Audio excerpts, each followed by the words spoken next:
Un placer único. Desde 1912, pasión por el café. ¿En dónde estamos? Es una producción de Organización Libertas. www.libertas.uy. Guión y conducción de Rubén Moyano.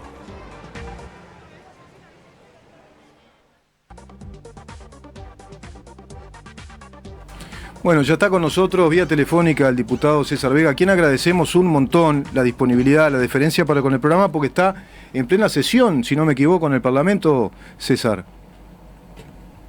¿Cómo anda? Buen día, Rubén, para todo. No, todavía exactamente no arrancó. Cuando entres a escuchar la chicharra, digamos, el timbre, será porque está arrancando. ¿Me escuchás bien? Ahora, a ver. Ahora sí. Espera un poquito, se subió mucho el volumen.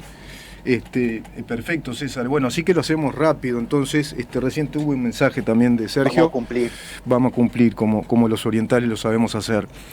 Proyecto de ley que ustedes plantearon, lo tocamos la semana pasada en una nota inicial, proyecto de ley sobre la yerba mate. Yo les venía explicando a los oyentes la importancia que implica ese proyecto, esa cadena productiva que se agregaría a las cadenas productivas dentro de nuestro agro. Y bueno, que se habla de unos 4.000 hectáreas que serían necesarias para producir una yerba mate que abastezca el mercado interno en el Uruguay. Un país muy consumidor de yerba, pero a su vez podría haber un excedente en una etapa ulterior de producción. Hay distintas etapas de producción, lo iremos tocando en el curso de este año, ese tema del proyecto, las distintas etapas que abarca todo esto. Pero yo quería hacerle dos preguntas rápidamente, entonces, desde el punto de vista de esa cadena productiva, hay también el planteo de acompañarla con otros cultivos. Es necesario asociar otros cultivos al cultivo de esta hierba, digamos, de la Hyelus paraguayensis. Claro.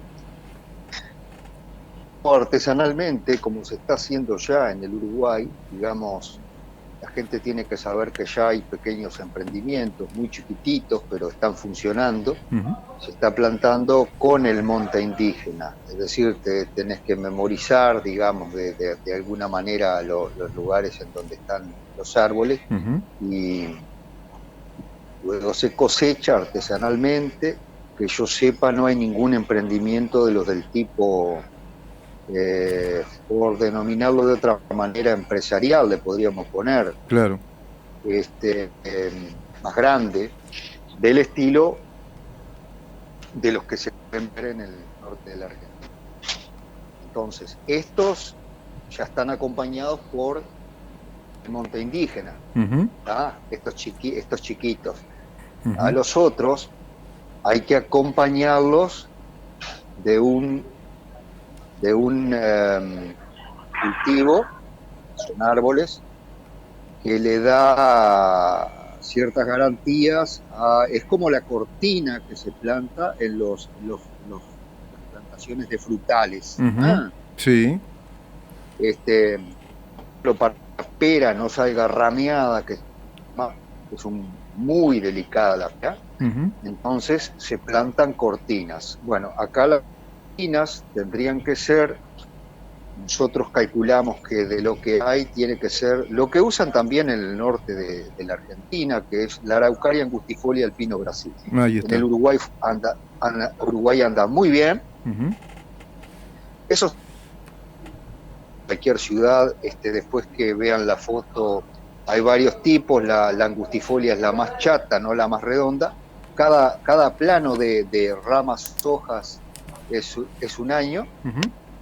de vida. Yo he encontrado en Montevideo algunos que tienen más de 80, 90 años, y estas plantaciones son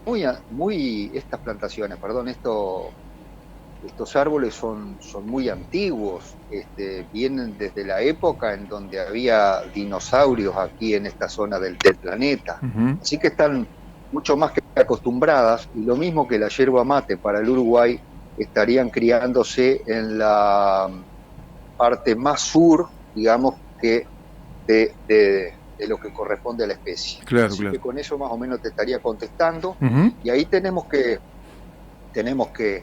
lograr involucrar mucho al Instituto Nacional de Investigaciones Agropecuarias INIA, uh-huh. A los efectos de que se pueda, porque no se trata solo de copiar lo que se hace en el norte de la Argentina, claro. Se trata de desarrollar, después de discutir científicamente, algún tipo de proyecto que se adapte precisamente y corrigiendo los errores que ellos puedan tener. El que arranca más tarde tiene la desventaja de arrancar más tarde, pero tiene la ventaja de arrancar sabiendo qué es lo que no tiene que hacer. Claro, claro. César, este tipo de cultivo, ¿no?, de producción, también ayudaría a corregir la producción agropecuaria en cuanto al cuidado del medio ambiente y de los recursos naturales, porque voy rápido a esto, ¿no? Veo que es importante para una agricultura la administración del agua, por ejemplo. Es muy importante administrar el agua, es decir, que el agua no solo se afecta a la calidad del agua, sino también a los ríos y a la vida silvestre, que depende de ella.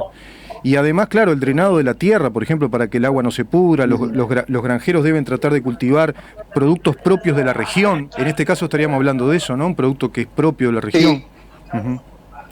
También, si fuera por nosotros, declararíamos que habría que tratar de exonerar de más impuestos a todos los que de una y de entrada se propusieran de hacer el cultivo orgánico, claro, porque eso nos va a diferenciar con respecto a todo lo que se importa.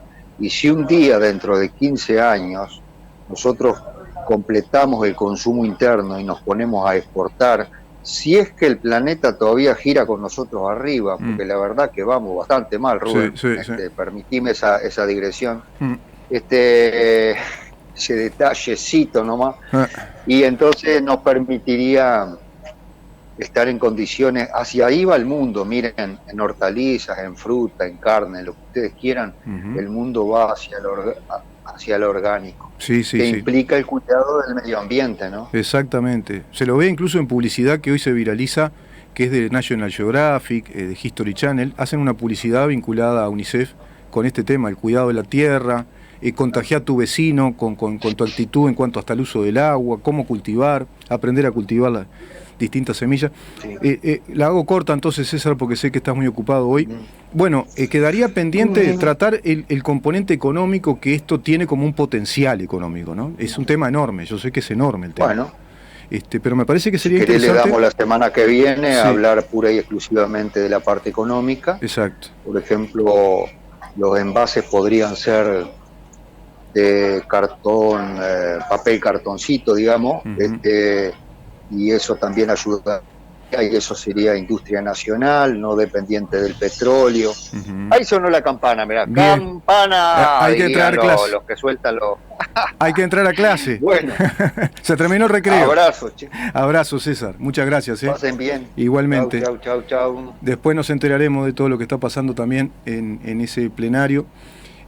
Bueno, seguimos en el programa. Maxi Pérez con nosotros, muy concentrado.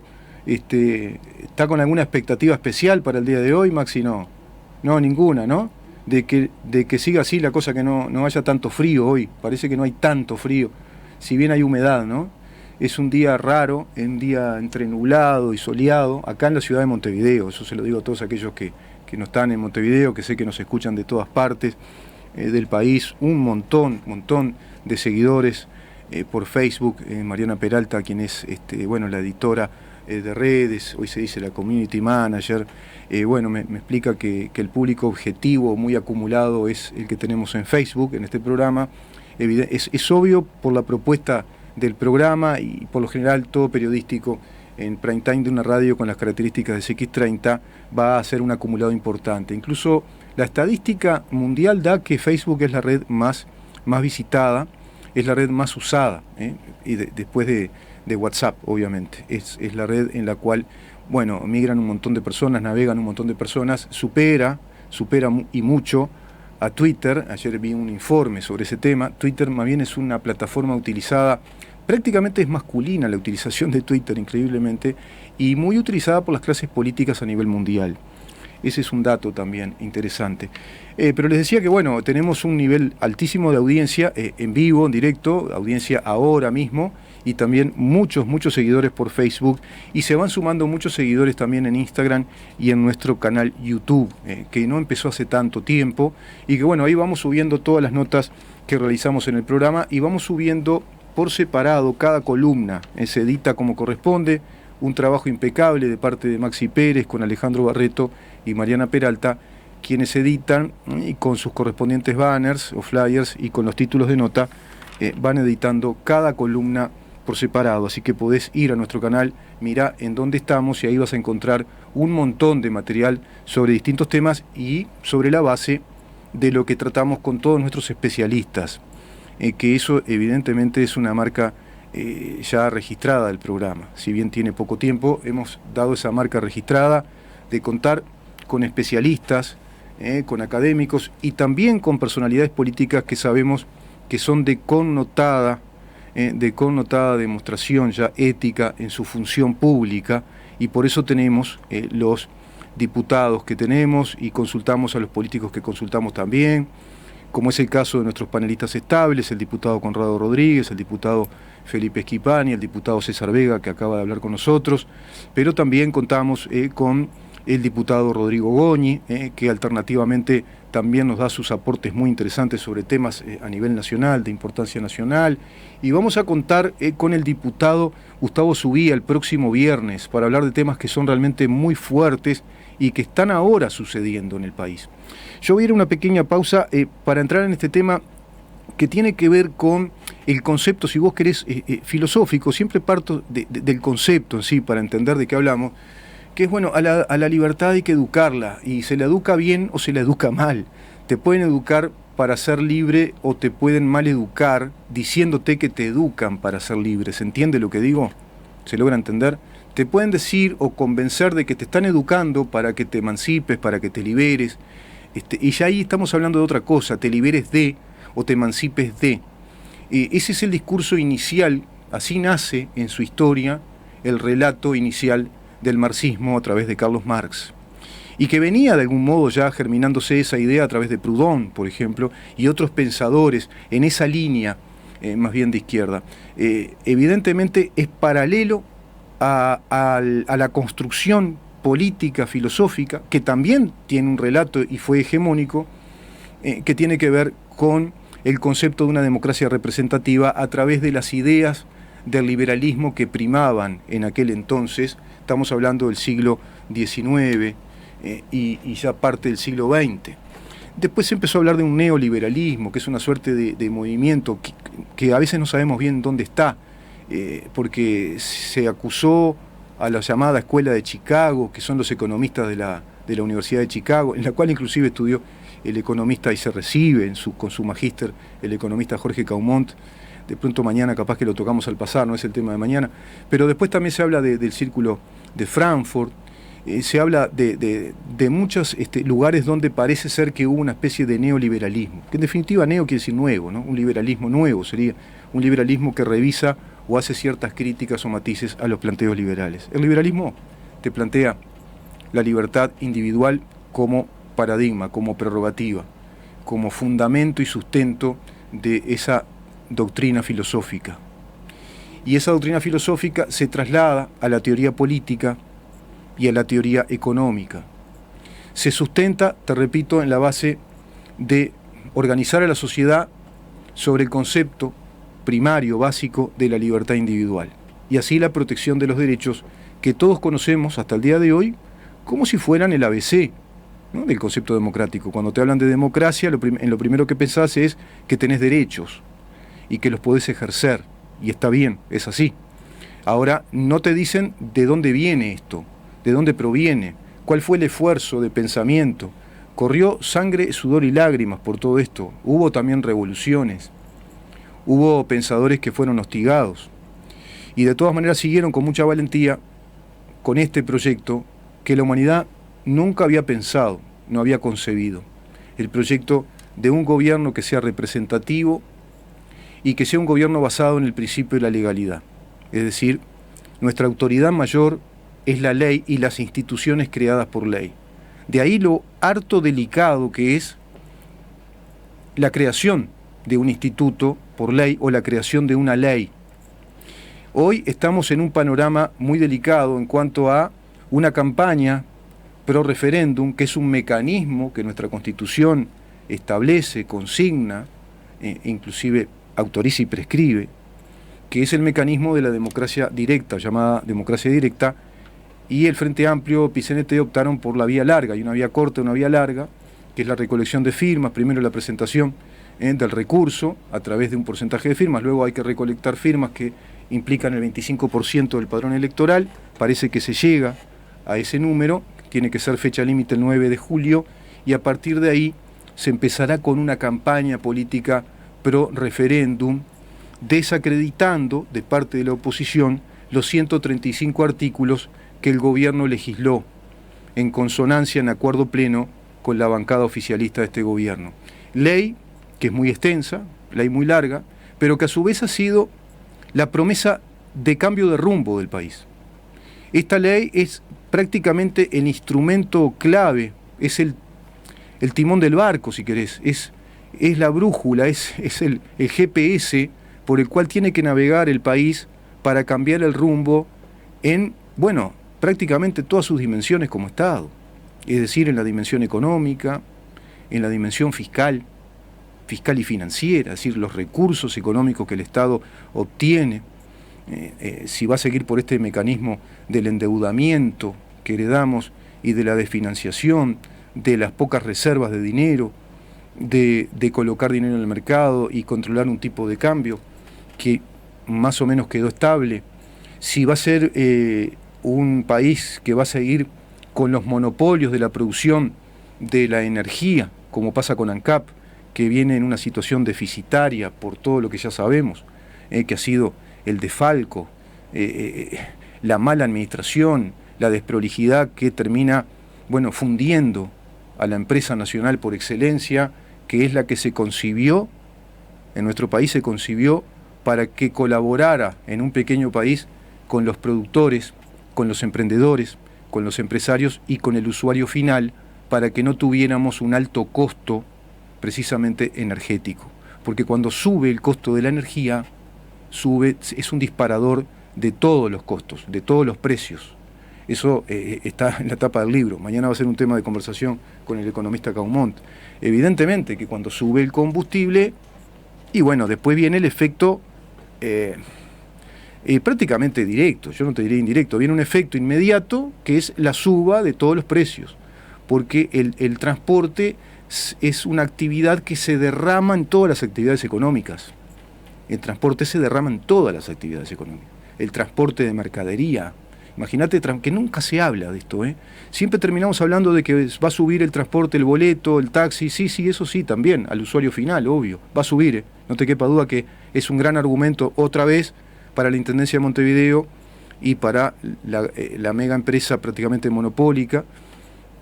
Bueno, plantear que hay costos y que su paramétrica y no sé cuánto, y van a subir otra vez el precio del boleto, que ya lo subieron, sin la suba del combustible. Ya lo subieron sin la suba, pero seguramente va a subir otra vez.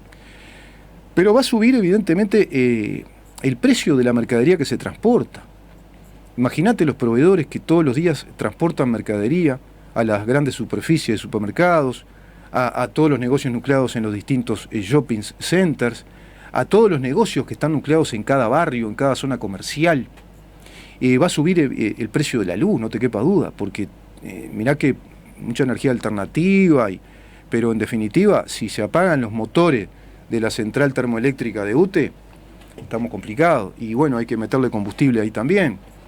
Evidentemente ahí hay un tema que no se resolvió, se había planteado la desmonopolización del refinado, incluso importar, seguramente sería más barato el combustible, dado que ANCAP no invirtió en una infraestructura adecuada para la producción del combustible, el refinado del combustible, tanto para el gasoil como para la nafta. Van a subir 12%, esa razón de 7 pesos la nafta, 5 pesos el gasoil.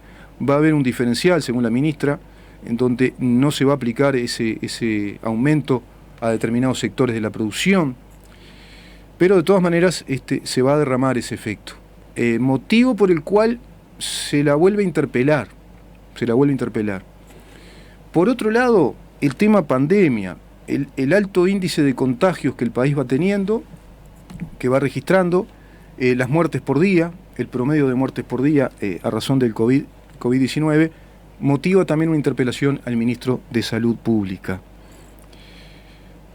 Todo esto está haciendo a un panorama, es decir, un contexto de ejercicio político, por un lado, de parte del gobierno. Todos ya sabemos, se viene acá hablando del tema de cómo se fue tratando el tema pandemia.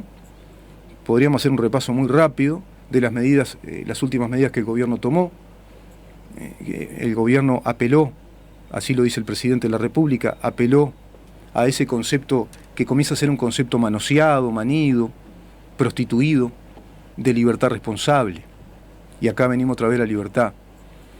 Libertad responsable es algo así como un pleonasmo, ¿no? Técnicamente quiere decir, lo bajo tierra, una redundancia. La libertad tiene que ser responsable, implica la responsabilidad, si no, no hay libertad. La libertad no puede ser irresponsable, tiene que ser responsable.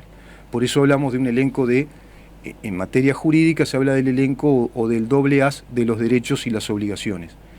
Otro tema que está desbalanceado, ¿no? Es decir, en los platos de la balanza hay una corriente ideológica que enfatiza los derechos, generando un relato emancipador que no les advierte, no les instruye, digamos que a sus adoctrinados, respecto a la importancia de asumir responsabilidades.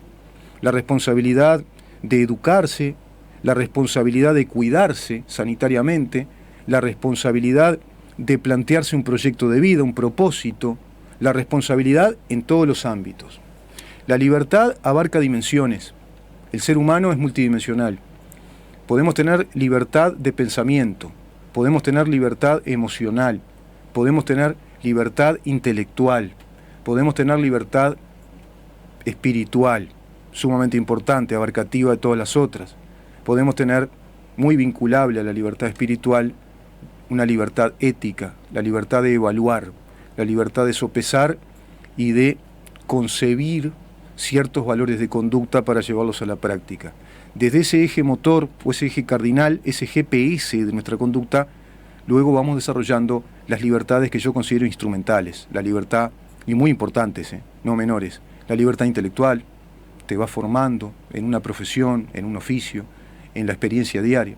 La libertad emocional, vamos creciendo emocionalmente también. Y la libertad psicológica, ¿no? La libertad de absorber todo eso y de qué manera absorbemos y a su vez emitimos, transmitimos lo que vamos viviendo. La libertad en el plano vivencial. Ahora, esa libertad está muy protegida por la tradición liberal, democrática, republicana. Nuestra Constitución así lo dice. Nuestra Constitución justamente nos ampara en todo eso. Y esta ley, la ley que está cuestionada, es una ley que está absolutamente amparada por la Constitución de la República, y lo único que hace, bajo el mecanismo de ley de urgencia, como se la aplicó varias veces en el país, es de algún modo reformular institutos que son muy sensibles para todos nosotros. Qué tema interesante para volver a repasar con el doctor Daquevicius el jueves, y quizá también para abordar con el doctor Subía, temas claves que él viene también advirtiendo. El tema del equilibrio en el ejercicio del derecho de huelga, por ejemplo, equilibrar derechos que comienzan a entrar en colisión, y no es nada bueno para una república que entren en colisión cuando se aplica el derecho de huelga, el derecho de propiedad y el derecho a la no huelga, del no huelguista, por ejemplo. Y se establece un equilibrio en esta ley. Una ley que no está avisada en la población. Ayer veía una consulta, creo que de equipos consultores, y explicaba con claridad, por Sekansky, que la población en su mayoría, inclusive dentro de la coalición multicolor, también dentro del Frente Amplio, en un 50 y pico % no tienen buena instrucción sobre la ley de urgente consideración, no han sido debidamente informados. Claro, es una ley extensa, altamente técnica, y lo único que vimos hasta ahora son consignas, propaganda, consignas vacías. Hasta una publicidad que pone a José Pedro Varela y planteándote el terror como si fuera una ley que te va a sacar derechos. Es decir, hay una campaña propagandística que no es precisamente educativa. No nos educa para vivir en libertad. Para vivir en libertad siempre hay que educar.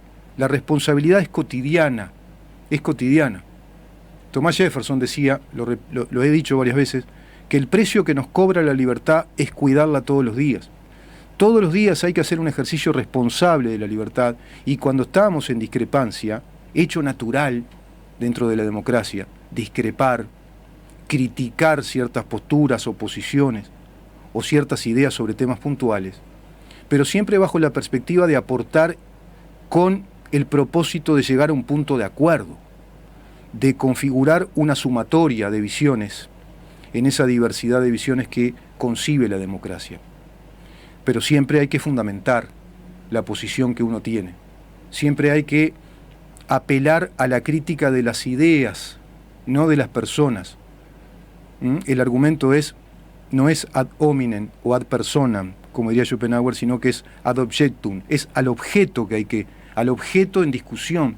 Hoy por hoy, ¿cuál es el objeto en discusión? La ley. Bueno, la ley no está siendo debatida como corresponde, desde el punto de vista estrictamente jurídico, desde el punto de vista estrictamente jurídico institucional. Y acá ato con lo que te dije al principio. Nuestra tradición occidental republicana de Estado de Derecho nos indica que el verdadero gobierno es el gobierno de las leyes. Y ese gobierno de las leyes nos tiene que llevar a pensar que es muy importante y muy delicado saber con qué leyes contamos y qué calidad jurídica tienen. Esa es una epopeya que estamos haciendo con el doctor Rubén Flores Dapkevicius. Evidentemente no tenemos la repercusión masiva, pública, que pueda tener consignas que se aplican con gastos millonarios de publicidad a través de los distintos canales de televisión. Qué bueno sería una auditoría también sobre esos temas, ¿no? ¿De dónde salen esos recursos económicos que tanto aportan a canales abiertos y que nos inundan ya con una publicidad vinculada del no a la LUC, por ejemplo? Cuando no vemos publicidad de parte del gobierno que diga sí a la LUC, ¿no? Es decir, y no se dio un clima de debate. Seguramente se dará, estarán pensando, como siempre pasa con los uruguayos, que si se cumple esto de llegar con las firmas, con el 25% del padrón electoral habilitado, ahí se abrirá la instancia de discusión, supongo yo. Ahí tendremos que ver en distintos canales, en los medios más grandes, masivos de comunicación, el debate de ideas. Ahora bien, ese debate de ideas lo que va a generar en el país que está bajo pandemia, con recursos económicos inestables porque hay una alta tasa de desempleo y no se sabe todavía qué pasa, hay incertidumbre respecto a este tema, cuándo volveremos a la normalidad, cuándo se empezarán a ver realmente los resultados de la campaña vacunatoria en este país, como se la ve en otros países. Este año ya prácticamente perdido, consumido por todo este tema, de restricciones de actividades económicas, cuando incluso se piden más restricciones. Y ahí me voy de tema, ¿viste? Porque ya me meto a pensar en las contradicciones permanentes que veo entre más restricciones por un lado, sindicato médico, y por otro lado, ayer gente en la torre ejecutiva reclamando por favor que le abran los locales, que el gobierno permita habilitar locales de fiesta, de reuniones, de eventos. No se entiende una cosa y otra, o los jornales solidarios, y para 15.000 personas sí se anotan 250.000 personas, que evidentemente están demostrando que quieren trabajar, que quieren actividad. La gente quiere actividad, quiere trabajar, no se quiere fundir, no quiere depender, quiere ser digna, quiere trabajar, tener su dinero. Y evidentemente toda sociedad que es bien educada en eso, y me refiero a bien educada cuando hay una campaña seria de transmisión de esos valores, cuando hay una estructura y una línea política educativa de parte de las autoridades para trazar un plan educativo desde las etapas iniciales, preescolares, escolares, liceales, hacia la universidad, bueno, ahí vas educando sobre todo esto que acá hablamos al pasar y que tratamos de resumir muy groseramente, la responsabilidad que tiene el Estado, que tienen las autoridades, que son servidores públicos de todos nosotros, cualquiera sea el partido, cualquiera sea el color, son servidores públicos. Y en ese sentido, hoy los uruguayos estamos en una suerte de vendaval de opiniones partidizadas, ideologizadas, sin que se le explique a la población en general de qué se trata querer derogar 135 artículos de una ley que fue sufragada por la mayoría de los uruguayos, que apostamos, inclusive me incluyo, a que el país opte por otro rumbo en lo económico, en lo financiero, te repito, en lo laboral, en lo sindical, que nos coloquemos en un estatus mundial de vanguardia, en estos derechos que inclusive nos traían perjuicios, por ejemplo, el abuso del derecho de huelga, Uruguay muy cuestionado por la Organización Internacional del Trabajo, porque hay, con ese derecho abusivo de ocupaciones, bueno, se generaron problemas bastante complicados para muchos empresarios, genera inestabilidad además, ¿no? ¿Qué empresario va a venir a un país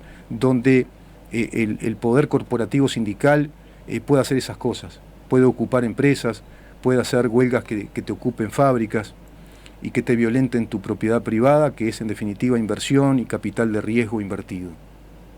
Todo eso hay que hablarlo, está en la tapa del libro, ¿viste? Yo a veces digo, yo hablaré de esto porque me parece que todo esto lo sabemos y me doy cuenta que no. Me doy cuenta que la mayoría de los uruguayos están en Bavia, en la luna de Valencia. No me cierran los números, ¿viste? Cuando te dicen dentro de la coalición igual hay un porcentaje que votaría por derogar la ley de urgente consideración. Entonces, ¿cómo votaron?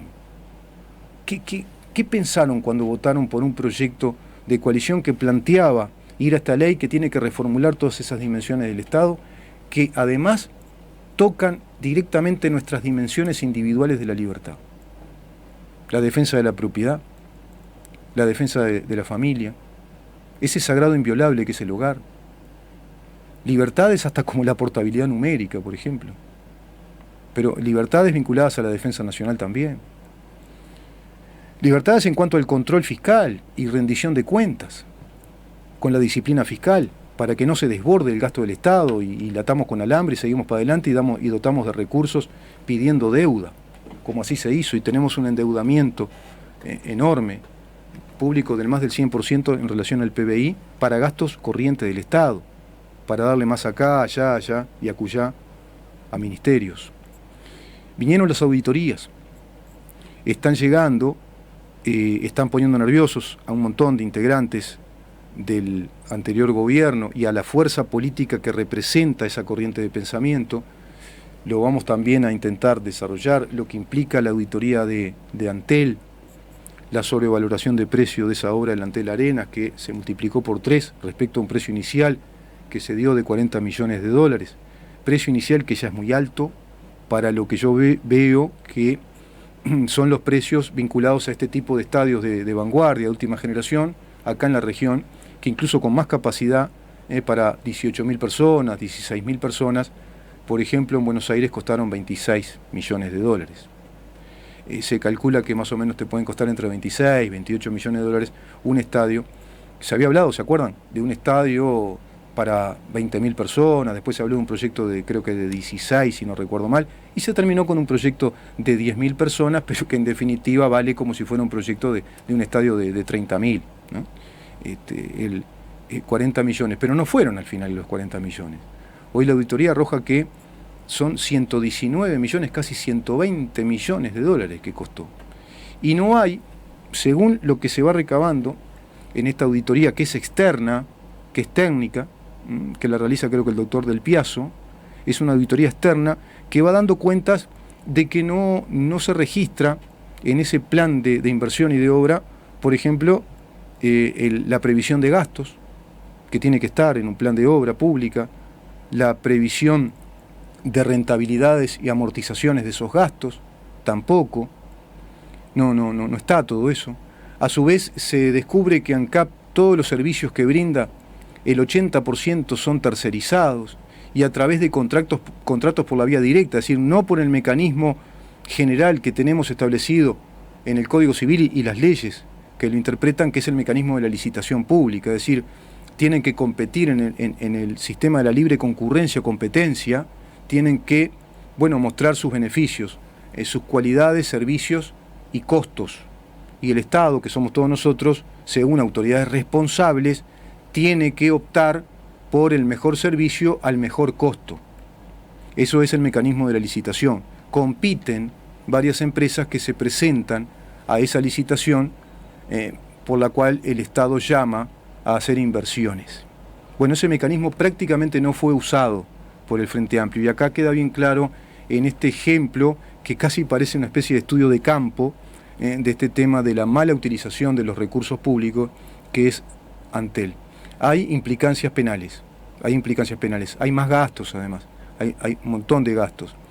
Y así también surge la auditoría sobre la regasificadora Sayago, que forma parte de ese paquete de empresas que se trasladaron a la esfera del derecho privado mediante esa argucia jurídica de la sociedad anónima, pero con recursos públicos. Con recursos de todos nosotros se derivaron recursos de ANCAP hacia ese lado y se generaron empresas privadas que por lo tanto quitan responsabilidad política a sus CEOs empresariales. Esos gerentes, esos señores empresariales de algo que no existió, además, Recasificadora Sayago, entre los cuales estaba la ingeniera Marta Jara, donde hay, gastos millonarios de algo que no funcionó también. Eso también se está auditando a través de auditorías técnicas externas, para que no haya lugar a dudas. Eso se va a ir dando cada vez más ante la opinión pública, seguramente ese es el contexto. Por otro lado, agreguemos este planteo de una comisión investigadora a través de una investigación exhaustiva que viene realizando con muchísima responsabilidad el diputado Felipe Schipani, con quien contamos afortunadamente en el programa y que los días lunes nos vamos enterando de primera mano cómo está ese tema de FENAPES, por ejemplo, el ejercicio abusivo de pedido de horas sindicales por fuera del reglamento que establece tantas horas como licencias de horas para la actividad sindical. Bueno, ahí perjudicando al alumnado y perjudicando al Estado, en definitiva, perjudicando a la educación. La libertad es educar. Y la libertad es educar viendo cómo va transcurriendo el Estado, cómo se está comportando, y quiénes se comportan de una manera y quiénes se comportan de otra. Quizá la crítica que yo le pueda hacer al gobierno en estos temas es que a veces me parece medio papanata, que tendría que enfatizar más, que tendría que decir con más claridad lo que está pasando. Y por otro lado, la crítica que le hago a la oposición es que realmente intoxica con una ideología que no explicita, porque ya aprendieron. Ya no es el niño chico que da sus berrinches y exclama explícitamente que son la ideología de la clase obrera y que son la ideología que originalmente plantea desterrar estas dimensiones de la libertad de la que yo te hablo. Porque la ideología marxista te habla de la distribución de las riquezas, y de la igualdad social. La igualdad social y la distribución de las riquezas, como principios, como paradigmas filosóficos de la construcción de una sociedad que excluye a esto otro, a la libertad individual, a la familia, a la libertad de emprender, a la propiedad privada, a la democracia representativa, a la alternancia en el poder, la división de poderes y el contralor de los poderes. Excluye todo eso.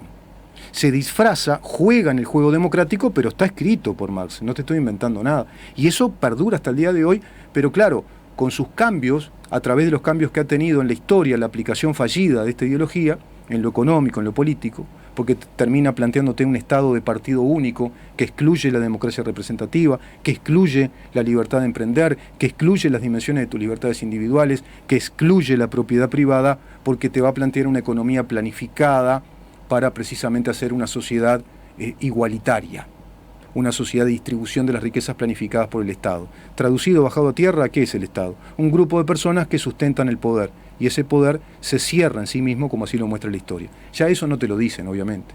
Hoy no lo hacen explícito. Hoy van sintomáticamente minando el campo de la construcción de un nuevo rumbo del país, minando el campo a través de sistemáticas prácticas de desgaste. Interpelación a la ministra, interpelación al ministro, este foro de Trochansky diciendo hay que desacreditar al gobierno ante los organismos internacionales, hay que marcar una posición política bien definida y cerrada que le cargue las culpas al gobierno de las muertes que hay por COVID-19. Qué linda responsabilidad, ¿no? Qué lindo panorama, qué clima de concordia, ¿no? de crítica sana que se está haciendo en la República Oriental del Uruguay, de parte de esta gente, que proviene incluso de un gobierno que nos desfalcó, que nos dejó con un déficit del 5 y pico %, con una deuda que supera al PBI en un 107%, con una tasa de desempleo del 10, tanto %, que nos enteramos los uruguayos que cuando el gobierno pone los jornales solidarios como una de las estrategias de políticas sociales, 250.000 personas se anotan para 15.000 trabajos. Se ve que la pobreza era mucho más grande, ¿no? Y a su vez tienen el tupé o el descaro de decirte que tiene que haber más restricción de la movilidad. Como si fuera muy sencillo cerrar todos los shopping y cerrar toda la cadena comercial que va a generar, además, dificultades en esa otra cadena, la cadena de los proveedores, por ejemplo, la cadena del trabajo, la cadena laboral. Sabés que cuando se daba la Segunda Guerra Mundial, Y cuando los nazis bombardeaban Londres, habían sirenas que se tocaban para que la gente se metiera en los refugios subterráneos. Y cuando la gente volvía a salir, volvían a tocar que podían salir, veían que habían pedazos de Londres que ya no estaban. Esa es la destrucción visible. Pero hay una destrucción invisible que se va dando en esta pandemia. La destrucción invisible de trabajos, de gente que fue cerrando sus negocios, de gente que no aguantó más, y que a pesar de todos los esfuerzos que se hacen con lo de la libertad responsable, evidentemente la anomalía que plantea este virus enemigo de la libertad, y que curiosamente surge en China, y que es enemigo de todas estas dimensiones de la libertad, más o menos manejando perillas el gobierno intentó hacer un equilibrio.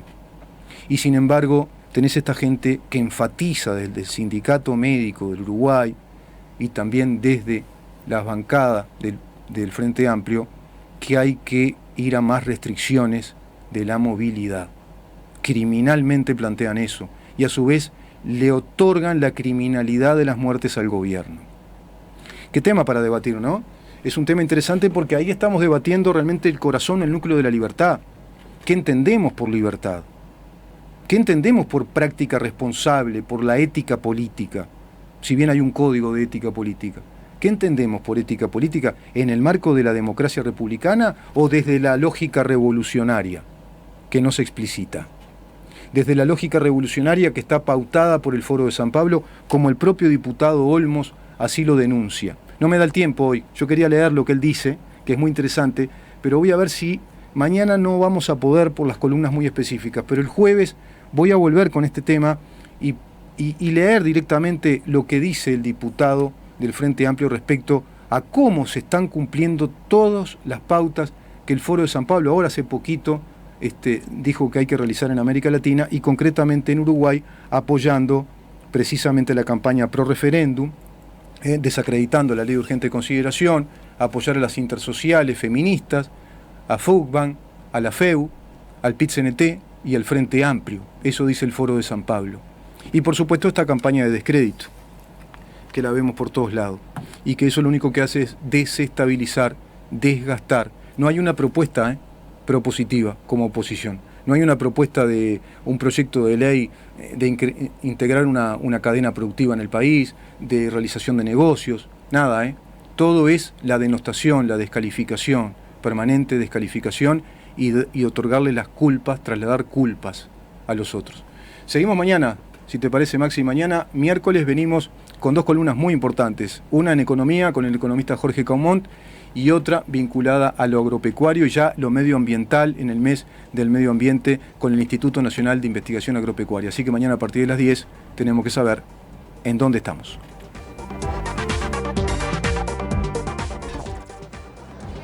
Libertas, una organización por la libertad, la república y la democracia, por una formación de ciudadanía en democracia. www.libertas.uy.